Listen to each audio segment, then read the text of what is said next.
Assalamualaikum warahmatullahi wabarakatuh. Waalaikumsalam. Jadi di sini kami kelompok 11 akan memaparkan materi tentang pendidikan Pancasila sebagai pendidikan anti korupsi. Sebelum itu kami akan memperkenalkan beberapa anggota dari kami dulu.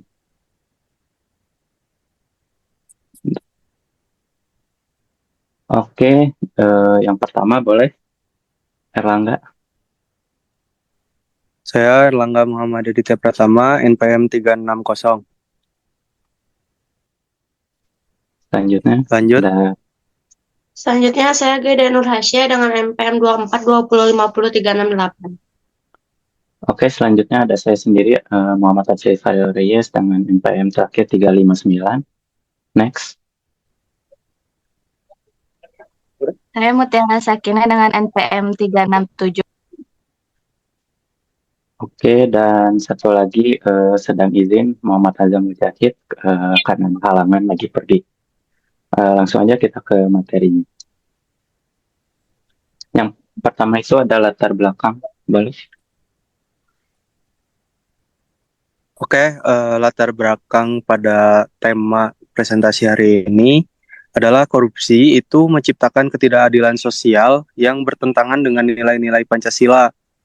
Nilai baik itu nilai keadilan, nilai kemanusiaan, nilai persatuan, nilai ketuhanan juga gitu. Karena itu menyangkutnya ke dalam kejujuran. Pancasila sebagai dasar negara dan pandangan hidup bangsa mengandung nilai-nilai yang relevan untuk mencegah dan melawan korupsi ini, di mana setiap sila dalam Pancasila memberikan pengajaran moral dan etika yang dapat menjadi pedoman untuk menciptakan masyarakat yang jujur, adil, dan bertanggung jawab sebagaimana yang pernah dijelaskan oleh kelompok sebelumnya ya, nilai moral dan etika Pancasila. Dengan mengintegrasikan Pancasila dalam pendidikan anti korupsi, generasi muda ini diharapkan dapat memahami dan menerapkan nilai-nilai tersebut dalam kehidupan sehari-hari untuk mencegah menyebar luasnya korupsi ini yang sangat merugikan negara gitu, sangat merugikan rakyat Indonesia. Selanjutnya, Oke, selanjutnya ada relevansi yang akan dijelaskan oleh Mutiara. Relevansi dari Pancasila sebagai pendidikan anti korupsi itu di sini ada 3. Yang pertama itu membangun generasi berkarakter, menanamkan nilai moral, etika, dan tanggung jawab sebagai warga negara. Dan yang kedua ada menciptakan budaya integritas, memberikan pemahaman tentang bagaimana korupsi merusak nilai kebangsaan dan bagaimana menghindarinya. Dan yang ketiga ada pendidikan kewarganegaraan yang holistik, menciptakan masyarakat yang sadar hukum, bertanggung jawab, dan berkontribusi positif terhadap pembangunan bangsa. Oke, selanjutnya ada fungsi nilai-nilai Pancasila yang akan dijelaskan oleh Erlangga.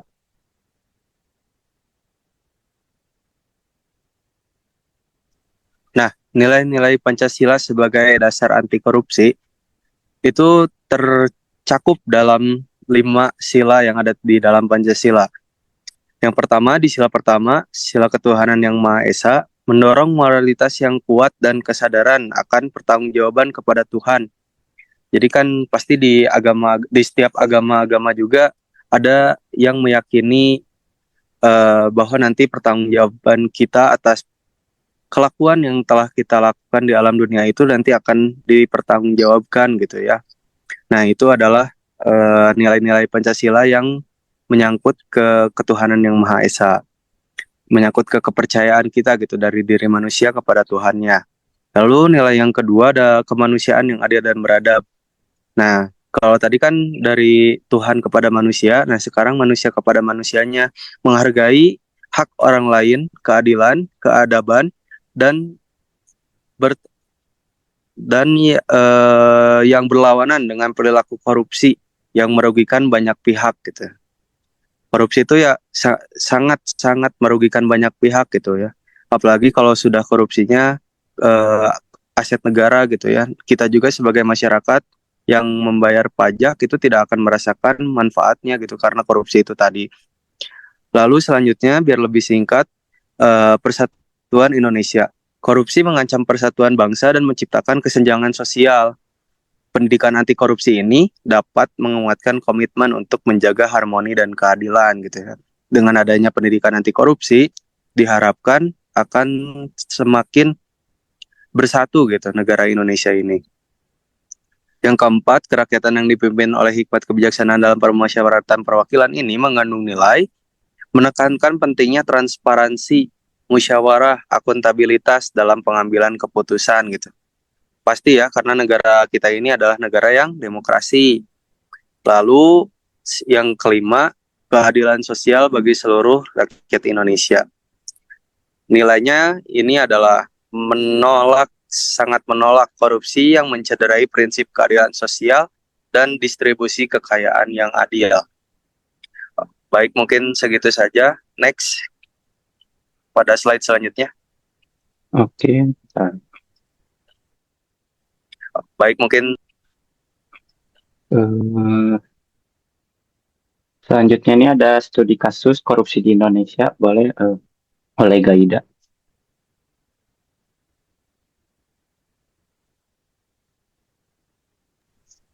Jadi selanjutnya ada studi kasus mengenai korupsi yang pernah terjadi di Indonesia. Sebenarnya kasus korupsi di Indonesia itu sangat banyak, tapi kita hanya mengangkat beberapa kasus. Salah satu di antaranya adalah yang pertama ada kasus korupsi BLBB, Bantuan Likuiditas Bank Indonesia. Ini merupakan kasus lama pada masa krisis moneter tahun 1997 sampai 1998. Pelaku utama di kasus korupsi ini yaitu Benjamin Sueb, pejabat Bank Indonesia, dan pelaku lainnya ada Presiden Soeharto yang terlibat terkait pengeluaran kebijakan yang tidak efisien sehingga pengawasannya tidak memadai. Terus ada juga pengusaha besar yang ikut menerima dana kayak Tommy Soeharto, Budi Mulyana, dan Saifuddin Arsyad. Terus kerugian yang terjadi di kasus korupsi yang pertama ini adalah 138 triliun. Terus kasus kedua ada kasus korupsi IKTP. Kasus ini pernah booming pada masanya. Pelaku utamanya adalah Setia Novanto, Ketua DPR RI. Terus pelaku lainnya ada Irman dan Sugianto, pejabat IKTP yang memanipulasi anggaran dan menerima grafiknya. Terus ada Andi Agustini atau Andi Narogong, pengusaha yang menjadi perantaranya. Dan ada beberapa anggota DPR lainnya yang ikut mengatur dan menerima uang suap. Kerugian yang dibuat dari kasus korupsi ini 2,3 triliun. Terus kemudian ada kasus korupsi Bank Sentru. Pelaku utamanya adalah Roma MFH, Direktur Bank Sentru tersendiri. Kasus ini awalnya bank itu tuh mengalami krisis, terus minta bantuan ke Bank Indonesia, tapi malah disalahgunakan oleh beberapa pihak. Terus keempat ada kasus korupsi suap impor sapi. Pelaku utamanya Menteri Pertanian yaitu Suswono yang menjabat pada tahun 2009 sampai 2014. Pelaku lainnya ada Haryanto Tasyono, Direktur PT Indoguna yang memberikan suap kepada pejabat Kementerian Pertanian. Dan kerugian yang dibuat sampai 1 triliun menyebabkan harga daging sapi naik waktu itu tuh, kasus ini tuh. Terus ada kasus yang terakhir, kasus korupsi bantuan sosial COVID-19. Ini juga pernah booming pada masanya, waktu corona. Pelaku utamanya Juliari Batubara, Menteri Sosial pada tahun 2020 sampai 2021. Kerugiannya mencapai 3,48 miliar. Terjadi saat era corona. Jadi bansosnya korupsi. Sekian. Oke, kalau barusan ada studi kasus, selanjutnya kita bakal ke upaya cara gimana sih korupsi itu tidak terjadi gitu untuk masyarakat sekitar, untuk kita juga. Oke, selanjutnya bisa dijelaskan oleh Muti. Nah, di sini ada upaya pencegahan korupsi berdasarkan nilai-nilai Pancasila. Menurut sila pertama itu ada yang pertama penanaman moral dan spiritual. Mengintegritaskan pendidikan agama dan etika di semua jenjang pendidikan. Dan yang kedua, pendidikan religius mengedepankan nilai-nilai kejujuran dan tanggung jawab kepada Tuhan. Sila Menurut sila kedua, pendidikan karakter mengajarkan empati, keadilan, dan hak-hak orang lain. Nah, yang kedua tuh keadaan dalam layanan publik, mengedepankan prinsip keadilan, sopan santun, dan transparansi. Nilai sila ketiga, yang pertama tuh rasa kebangsaan, menanamkan nilai-nilai persatuan dan kepentingan bersama. Yang kedua, gotong royong melawan korupsi, mengadakan program kampanye anti korupsi antara masyarakat dan pemerintah. Nilai sila keempat, yang pertama itu ada transparansi dalam mengambil keputusan, membuka akses informasi publik. Dan yang kedua, meningkatkan partisipasi masyarakat, ikut serta dalam pengawasan dan pelaporan kasus-kasus korupsi melalui mekanisme yang aman dan terpercaya. Nilai sila kelima, yang pertama mencegah ketimpangan korupsi, menciptakan kebijakan yang adil dan pro rakyat. Dan yang kedua adalah pengawasan distribusi sumber daya, mengontrol distribusi bantuan sosial, anggaran pendidikan, dan fasilitas umum agar tidak disalahgunakan. Oke, kalau ini kan upaya untuk semuanya ya, ke lingkupnya tuh untuk seluruh masyarakat. Selanjutnya saya bakal ngejelasin 5 peran mahasiswa gitu kita ini yang sebagai mahasiswa gimana sih cara menghindari dari korupsinya gitu. Nah, yang pertama tuh ada mengkritik kebijakan jika ada yang salah gitu.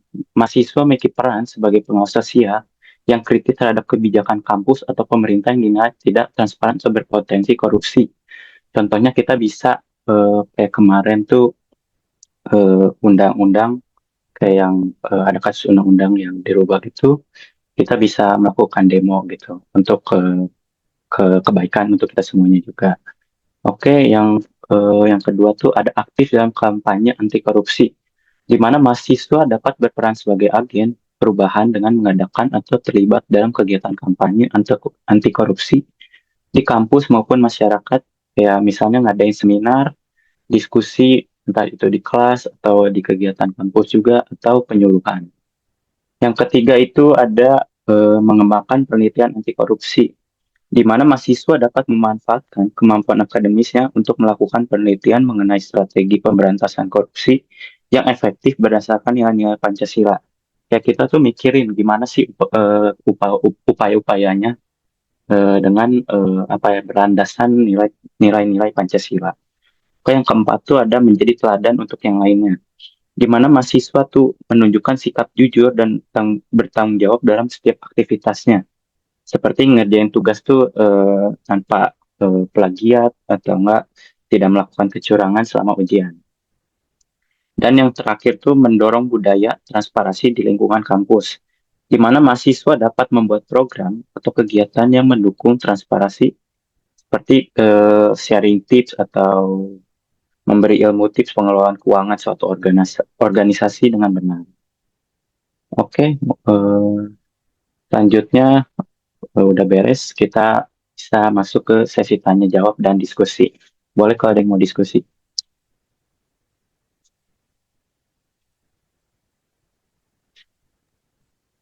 Aku mau nanya dong Pak Acer. Boleh Pak Fayat, boleh. Yuk, tanya aja.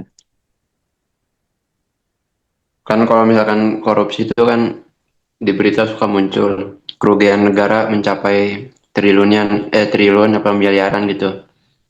Nah itu teh negara teh bakal ngeluarin duit segitu atau itu teh cuman apa perkiraan kerugian doang gitu. Oke, Boleh diulang, Papayat, lebih singkat aja gitu. Kalau misalkan ada total kerugian negara tuh sekian miliar, nah itu teh negara bakal ngeluarin duit segitu lagi nggak buat apa nutupin kerugiannya gitu.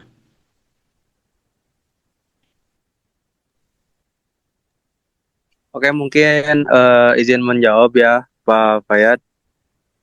Kebetulan saya dan teman-teman juga belum meriset tentang itu, cuman yang terpikirkan oleh saya, sepertinya jikalau negara itu rugi karena korupsi, bisa aja diambil lagi uang untuk menutupi kerugian itu dari hasil sitaan koruptornya gitu. Atau ya sudah gitu tidak bisa ditutupi lagi karena memang namanya kerugian itu ya berarti udah nihil gitu, udah hangus uangnya. Seperti itu mungkin Pak Fayat jawaban singkatnya. Barangkali teman-teman yang lain ada yang mau menambahkan.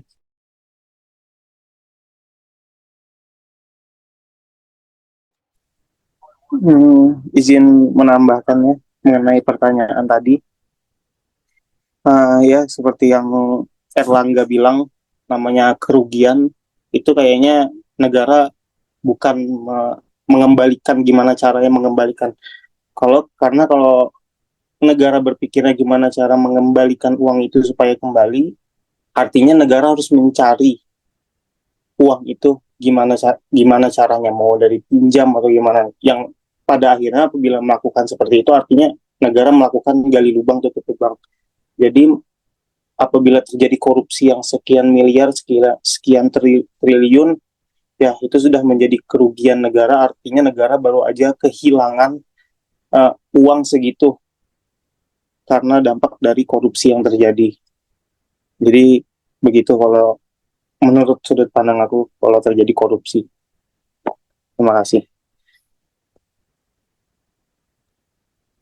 Oke, mungkin aku mau nambahin ya. Misalnya kita contoh negara lagi kayak misalnya proyek IKN nih dikorupsi. Mungkin aja nanti itu bisa diganti dengan uang APBN atau APBD, atau enggak bisa jadi proyek IKN itu sendiri tuh tidak selesai atau entar kualitasnya bakal buruk ya kan. Jadi tergantung juga nanti apakah negara bakal bayar atau enggak proyek itu tuh nggak jadi sama sekali gitu. Bisa aja begitu biasanya.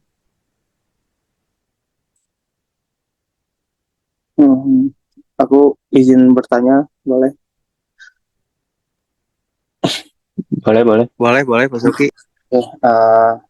Seperti yang kita tahu ya, budaya korupsi ini udah jadi hal yang mengakar di lapisan masyarakat, mau itu yang kelasnya atas, para pejabat di atas, sampai orang-orang kecil pun bisa melakukan korupsi. Nah, menurut kalian apa sih yang bisa dilakukan selain edukasi? Karena menurutku mau seedukasi apapun kita dari dia kecil sampai dia besar, namanya korupsi itu karena situasi yang terjadi pada saat itu. Jadi menurutku mau dia paham bahwa itu akan korupsi, tapi karena situasi itu memang mengharuskan dia atau memang tuntutannya gimana untuk korupsi, untuk melakukan korupsi. Jadi menurut kalian apa sih yang sebenarnya solusi dari korupsi-korupsi yang terjadi ini selain edukasi, karena menurutku itu kurang efektif. Menurut kalian gimana? Atau sekian, terima kasih. Oke, aku izin menjawab ya. Menurut pandangan aku Maya, kayak biar korupsi benar-benar terberantas dan berkurang tuh hukumnya diganti. Jadi kayak hukum di Indonesia tuh udah oke, cuman kayak kurang apa ya? Kurang pas banget gitu buat kasus korupsi ini. Jadi masih banyak yang bisa ngelakuinnya gitu. Kayak mungkin kayak hukum yang berlaku di negara-negara lainnya, hukum kasus korupsi itu lebih apa ya, membuat mereka berhenti melakukan itu. Sedangkan negara kita hanya sebatas penjara atau gas sanksi atau apa itu kayak jadi masyarakat Indonesia itu masih banyak yang melakukan gitu. Sekian. Jadi hukuman seperti menurut kalian hukuman seperti apa sih yang kayaknya itu berdampak untuk orang-orang jerah, untuk orang-orang takut untuk melakukan korupsi? Oke, izin menambahkan ya, masih nyambung dari jawabannya Hasya karena saya juga sangat setuju. Kalau ditanya hukuman seperti apa, sebetulnya masih bimbang gitu. Kalau saya itu menyarankan sih dihukum mati aja gitu para koruptor itu biar jera dan tidak ada lagi orang yang berani untuk melakukannya. Akan tetapi itu kan bertentangan juga terhadap hak asasi manusia yang sama-sama dilindungi oleh undang-undang dan Pancasila kita gitu, yaitu melindungi hak hidup gitu setiap warga negara. Nah, bisa jadi cara lain yang mungkin sedikit lebih baik gitu, yaitu dimiskinkan saja gitu para koruptor itu tuh, agar mereka merasa jera juga ketika mereka dari awalnya gaya-gayaannya yang sangat fancy glamor gitu ya, tiba-tiba jatuh menjadi miskin, pasti para pelaku koruptor juga akan merasa jera dan takut gitu untuk melakukannya lagi. Mungkin itulah gambaran selain edukasi gitu kan, solusi yang harus bisa dikeluarkan oleh negara itu. Bagaimana, terjawab tidak Kang Sauki? Oke, aku setuju sih untuk yang poin kedua mengenai perampasan aset ya. Jadi artinya perampasan aset untuk orang-orang yang tapi aku kurang setuju untuk kayaknya hukuman mati adalah hal yang efek jerah, karena menurutku apabila diterapkan hukuman mati untuk para koruptor artinya setelah melakukan korupsi dia ada tidak bertanggung jawab dari uh, apa yang dia telah lakukan. Jadi kalau korupsi koruptor itu di hukuman mati artinya tanggung jawab dia untuk atas kesalahan dia hangus karena dia sudah dihukum.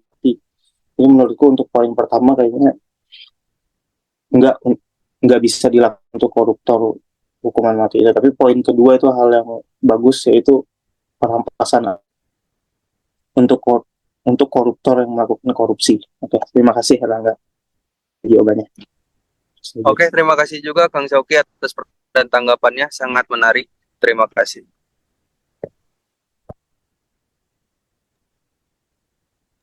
Ada lagi teman-teman? Boleh satu Aku lagi? mau nanya. Boleh. Aku mau. Boleh satu, sok. Karena waktunya terbatas ya, tinggal sisa 7 menit. Kan itu tadi ada kayak upaya buat menangani sih kan. Aku mau highlight yang spiritual. Nah kan di Indonesia tuh mostly mayoritas kan beragama gitu semuanya. Apalagi kan banyaknya tuh agamanya Islam. Nah berarti cara buat upaya itu belum efektif gak sih buat di Indonesia? Terima kasih. Ada yang mau jawab dulu teman?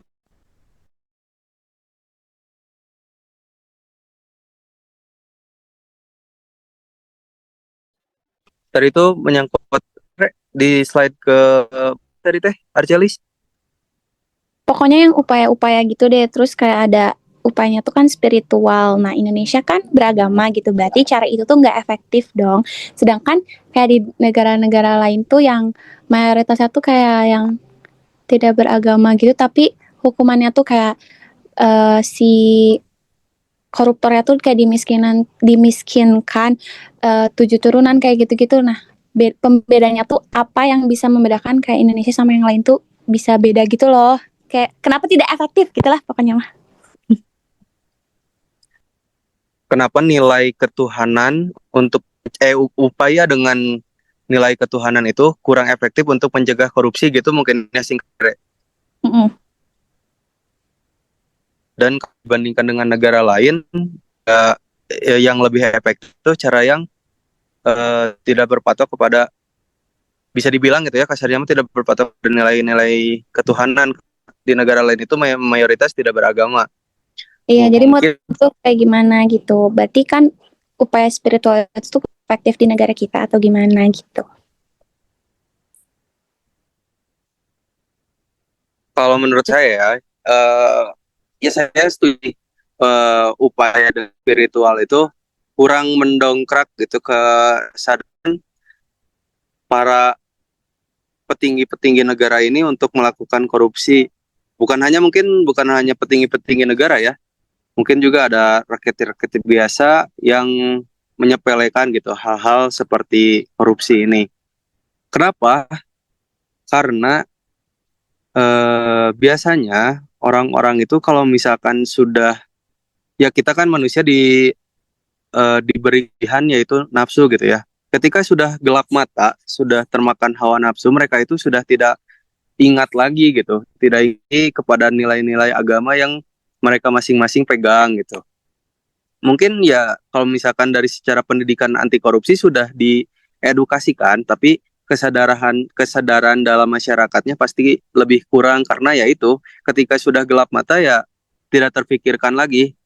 Lebih sering contoh paling kecilnya gitu ya, lebih sering kita tuh ingat ke Tuhan tuh ketika lagi kena musibah gitu. Itu baru kita mendekati Tuhan, terus agama gitu ya. Nah, ketika orang-orang sedang lagi senang seperti itu pasti jaga mata lah gitu. Upaya dalam pembentukan nilai spiritual dan moral ini kurang efektif di negara kita. Terlebih kita itu juga meskipun banyak beragama, nilai-nilai yang diajarkan sama, akan tetapi ya tetap saja gitu. Pendidikan anti korupsi ini tidak bisa hanya mengandalkan nilai moral dan spiritual saja gitu, harus dilengkapi dengan nilai-nilai yang lain gitu, nilai-nilai kemanusiaan dan upaya negara lain itu memang betul lebih jera karena mereka itu berpikirnya ya sudah gitu, bagaimana cara kita meminimalisir korupsi dari manusia ke manusia gitu.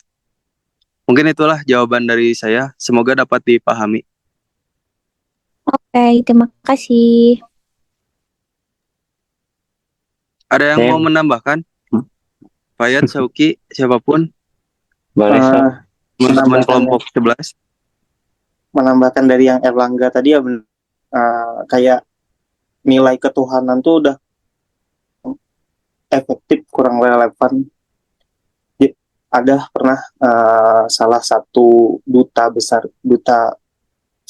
Indonesia, duta besar Indonesia di Republik Ceko, namanya Salim Said, pernah bilang kayak gini, Indonesia itu nggak akan pernah jadi negara maju selama mereka Tuhan saja tidak mereka takuti, apalagi KPK. Jadi Salim Said itu bilang negeri ini tidak bakal maju karena Tuhan tidak ditakuti. Tantangan kita adalah bagaimana Tuhan ditakuti. Jangankan KPK, katanya Tuhan saja tidak kita takuti. Jadi menurutku korupsi itu dari nilai ketuhanan sangat-sangat jauh, sangat-sangat tidak efektif. Jadi yang paling benar adalah kita berpikir logis sebagai manusia, hal-hal yang lebih masuk akal dan itu dampak efek jerahnya nyata, bukan hanya sekedar hukuman-hukuman di akhir-akhir yang menurutku itu kurang efektif untuk menakut-nakuti untuk tidak melakukan korupsi itu sih. Terima kasih. Oke, terima kasih Sauki. Mungkin cukup ya untuk sesi diskusi dan tanya jawabnya. Di sini selanjutnya bakal ngejelasin kesimpulannya aja. Jadi korupsi adalah ancaman serius nih bagi kesejahteraan masyarakat Indonesia juga, bagi kita semua juga. Dan pencegahan korupsi itu butuh sinergi antara pemerintah, masyarakat, dan individu untuk membangun budaya integritasnya. Nilai-nilai Pancasila jadi landasan moral yang kuat dalam menciptakan generasi yang bersih, jujur, dan berkomitmen untuk melawan korupsi di semua lini kehidupan. Jadi kita ini mahasiswa tuh sangat berperan penting banget untuk mencegah korupsi. Oke, mungkin sekian aja ya dari kelompok 11. Terima kasih yang udah memperhatikan dan buat yang tadi juga udah berdiskusi dan mengikuti sesi tanya jawab. Oke, mungkin sekian dari kelompok kami. Wassalamualaikum warahmatullahi wabarakatuh. Waalaikumsalam warahmatullahi wabarakatuh. Waalaikumsalam warahmatullahi wabarakatuh.